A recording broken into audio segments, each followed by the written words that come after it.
Welcome back to Everything All the Time. I'm Pat O'Brien. Tony Boldy is here. Court McCowan, who knows? He's not skipping school, but he's away. He's gone on a corporate gig or something. Joining us now is Gary Stromberg. Gary used to actually run Hollywood. Yeah. For all we know, he still does. Well, he started Rainbow, right? The famous well, restaurant? that's one of the things. One of the many. And probably responsible for all of us being alcoholics. All you, Gary. That's a joke, Gary.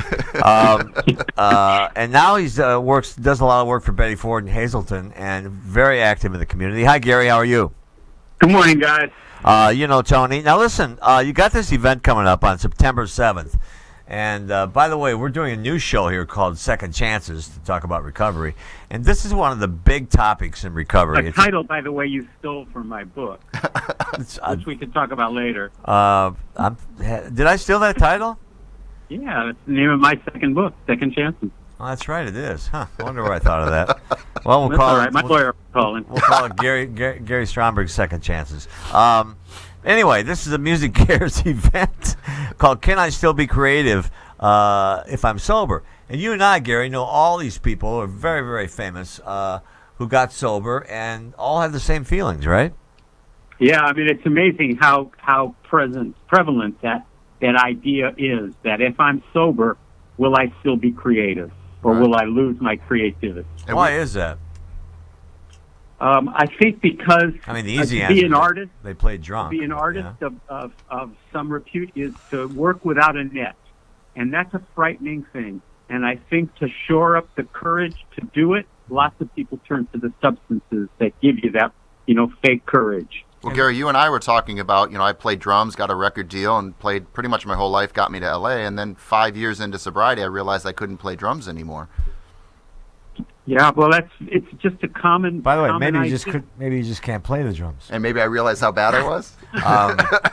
No, I mean it really was an awareness of the vulnerability that we as musicians and when we want to put it all out there for the audience, we start to second guess ourselves. Like, am I good enough? Was I BSing the whole time? Am I getting caught?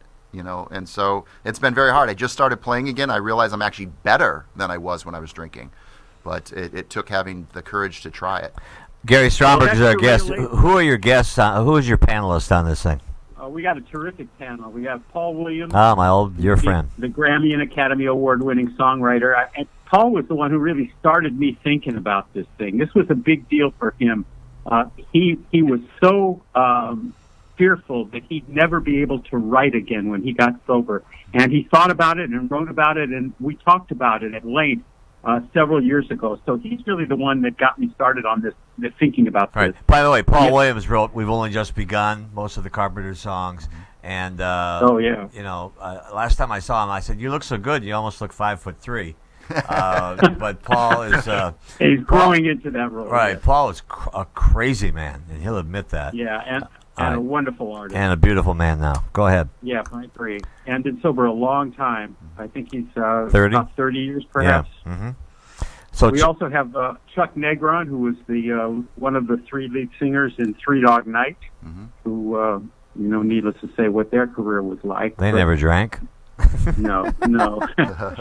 Chuck had the biggest arc of any artist that I've ever been associated with, in that he went from being in probably the biggest selling rock group in history to living in a refrigerator box on Skid Row as a result of alcoholism. And you could imagine, when he got sober, how difficult it was for him to, imagine a career again, given the fall that he had taken.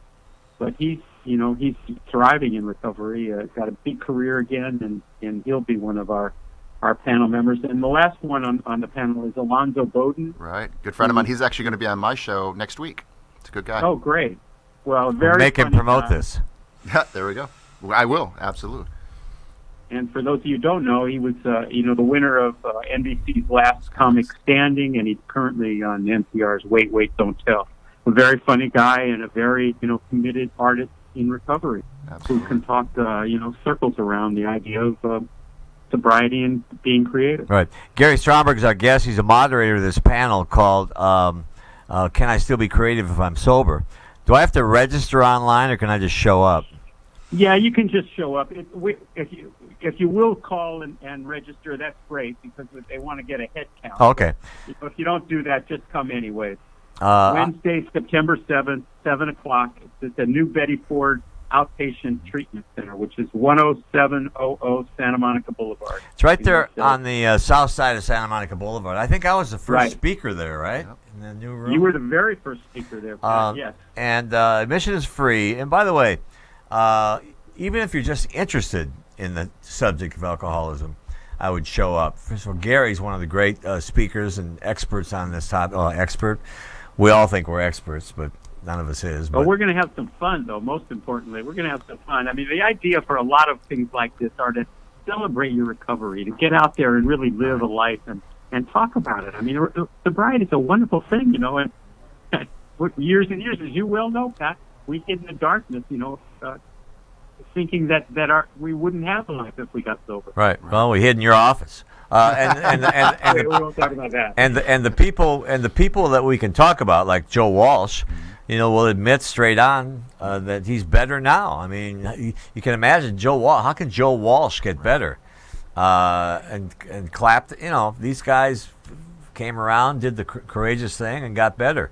So to get serious for just a moment, the thing that I think all of these artists come to recognize in sobriety is that their talent and their creativity is a God-given gift, Right. one that they develop themselves. But it's a God-given gift, and getting sober only releases that. It doesn't inhibit that. Right. And you just come to eventually own that I'm a creative person and I have a gift to offer the world. And drugs and alcohol did not create that. It was, you know, I had that there all along. I just was we thought it careful did. and- yes, we thought it did, exactly. You know, it's like the first thing that came to my mind when I figured out, or when somebody figured out for me that I had to get sober, the first thing, Gary, was, oh no, there goes Italy. Right. I can't go to Italy anymore. I mean, and I'm sure people listening out there all have their same thing. You know, oh, I can't go to Christmas. You know, whatever. You can do it. By the way, Gary and I do anything we want except drink and use. Right. We That's correct. can go to bars with friends. I don't know if you do. Yeah, you do. Yeah. And I'm we going go tonight. to and we don't drink, and we go to concerts, and we're active in the community. We can do anything. We just got So how rid do of you- the shackles of the disease. How do you handle it when people ask you, like, I tell them I'm an alcoholic. Well, first of all, no one ever asked me. They all know that I'm. Yeah, nobody ever asked. yeah. But if they do, I say I'm a. Well, you know what I say, Gary. If the waiter comes by and says, "Can we get you a cocktail?" I always say, "No, I have to be home by Christmas." I always say I've had enough. I say I've had enough. Yeah, right, Gary? So, Gary, is this the beginning of a series of events leading up to the Grammys? Yes. Because Music Cares. Yes, we're gonna. That's correct. I don't know what the next one's gonna be, but we're gonna put every couple months another event like this together, so that we have dialogue and conversation and discuss various aspects of what recovery is, living in recovery is like. Right, and Music Cares does a lot of important work, and you know it's funny. Oh, they're wonderful. I only get involved, or I get involved, just before the Grammys. So it's a lot of people in Music Cares get involved before a big event. But Gary's offering us all, and you can invite me to any of these, or I can speak at them, to come to these events and kind of ramp up to the Grammys, and then do it year round. I mean, music is year round. Right. Recovery is life around, you know, and so it's a worthwhile project. Well, Gary, you're always great. You always come up with great ideas. And You're my man, Pat. Thank you so and much for having me. you and I have an appointment to go visit a friend, and we'll do that soon, okay? All right, man. I love you. Okay, love you Good too. talking to you, Gary. There you go. It's Gary Stromberg. Bye, guys. Bye, Tony. Bye-bye. And that event is on September 7th from 7 to 9. You know what it is, the Betty Ford Center. Yeah. It's on the south side of Santa Monica. Santa Monica, right Yeah. right at the corner of Overland. I was right. the first elected secretary there. Oh, yeah. That,